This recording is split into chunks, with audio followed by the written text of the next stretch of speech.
बिस्मिल्लाहिर्रहमानिर्रहीम। अस्सलाम वालेकुम जी, कैसे हैं आप सब? उम्मीद करती हूँ आप सब खैरियत से होंगे। आज मैं आपके लिए न्यू रेसिपी लेके आई हूँ, शादियों वाला देगी कौरमे की रेसिपी। ओरिजिनल देगी कौरमे की रेसिपी है, ज़रूर ट्राई कीजिएगा और मेरी वीडियो को स्किप किए बगैर लास्ट तक ज़रूर देखें।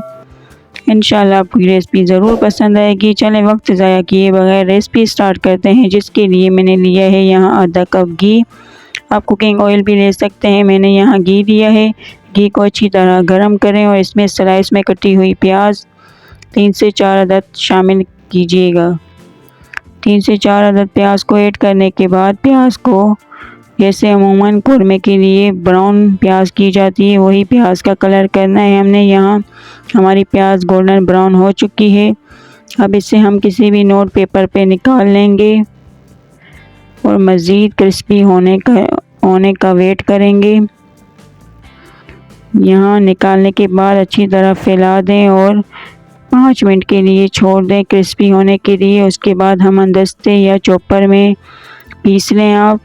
यहाँ मैंने उसी घी में जिसमें मैंने प्याज को ब्राउन किया था उसमें अदरक लहसुन का पेस्ट 1 खाने का चम्मच शामिल करूँगी और इसे मज़ीद 1 से 2 मिनट के लिए पका लेंगे।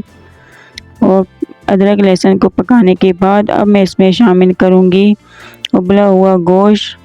बीफ का गोश्त है ये, मैंने इसे बॉईल कर दिया था, हाफ़ डन है ये। इसको ऐड करने के बाद 5 मिनट के लिए अच्छी तरह भून लें।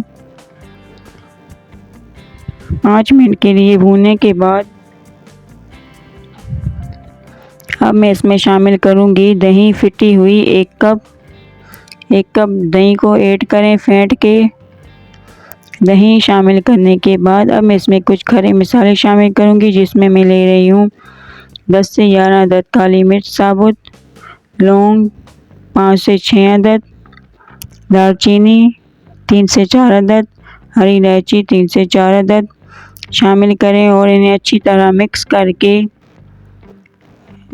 मिक्स करें और कवर करके छोड़ दें 5 मिनट के लिए। 5 मिनट के लिए कवर करें ताकि मज़ीद दही का पानी ड्राई हो जाए, जितना भी हो सके ड्राई हो जाए, गोश्त भी हमारा गल जाए। यहाँ पानी ड्राई होने पे आ चुका है। अब मैं इसमें कुछ मसाले शामिल करूँगी, जिसमें मैं ले रही हूँ नमक हस्बे ज़ायका, लाल मिर्च पाउडर 1 खाने का चम्मच, हल्दी पाउडर आधा चाय का चम्मच शामिल करूँगी, धनिया पाउडर 1 खाने का चम्मच ऐड करें और कश्मीरी लाल मिर्च पाउडर आधा चाय का चम्मच ऐड करने के बाद अच्छी तरह मिक्स करें और 5 मिनट के लिए गोश्त को भून लें मसाले के साथ ताकि खूबसूरत खुशबू आने लगे। अच्छी तरह भूनने के बाद अब मैं इसमें शामिल करूँगी जो मैंने प्याज को ब्राउन किया था, उसी को मैंने पीस लिया है। अब मैं उसे ऐड करूँगी और ऐड करने के बाद आप साथ ही में थोड़ा सा पानी भी शामिल कर दीजिएगा, जैसे आधा कप से कम पानी शामिल करें और प्याज को अच्छी तरह पानी शामिल करके मिक्स करें। अच्छी तरह मज़ीद मिक्स करें और भूनें। जितना अच्छा भूनेंगे उतना ही मज़ेदार कौरमा हमारा शादियों वाला बन के तैयार होगा। अब से भूनते जाएं और प्याज को मिक्स करते जाएं गोश्त के साथ।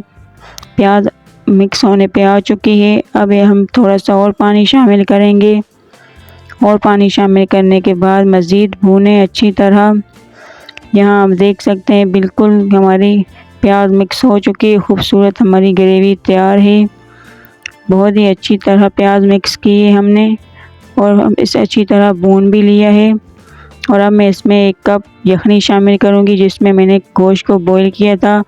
आपके पास यखनी ना हो तो आप पानी भी शामिल कर सकते हैं। इसे मिक्स करें और बॉईल आने तक पकाएं। बॉईल आ चुका है। अब मैं इसमें कुछ और मसाले शामिल करूँगी, जिसमें मैं ले रही हूँ जायफल जावित्री का पाउडर आधा चम्मच और गरम मसाला आधा चम्मच शामिल कीजिएगा और केवड़ा वाटर 2 खाने के चम्मच। केवड़ा शादियों वाली खुशबू और जायका देगा, ज़रूर शामिल कीजिएगा। और यहाँ हमारा खूबसूरत सा ग्रेवी वाला शादियों वाला कौरमा तैयार है। आप ज़रूर ट्राई कीजिएगा, इंशाल्लाह आपको ये रेसिपी ज़रूर पसंद आएगी। बहुत ही मज़ेदार कोरमा बन के तैयार हुआ है और आप इसे सर्व करें नान के साथ सर्व करें और इंशाल्लाह आपको ये रेसिपी ज़रूर पसंद आएगी। अल्हम्दुलिल्लाह अल्हम्दुलिल्लाह बहुत ही मज़ेदार ये कोरमा बन के तैयार हुआ है। आप ज़रूर ट्राई कीजिएगा और अपना फीडबैक दें कि आपको ये रेसिपी कैसी लगी और मेरे चैनल को लाइक भी ज़रूर कर दें और अगर चैनल पे नए हैं तो सब्सक्राइब कर दें और अपना फीडबैक दें कि आपको ये रेसिपी कैसी लगी। और अब मैं आपसे मिलती हूँ एक न्यू रेसिपी के साथ, अच्छी सी रेसिपी के साथ। और अपना और अपनी फैमिली का ख्याल रखें और हमें दुआओं में याद रखिएगा। रेसिपी में चलें जी, अल्लाह हाफिज़।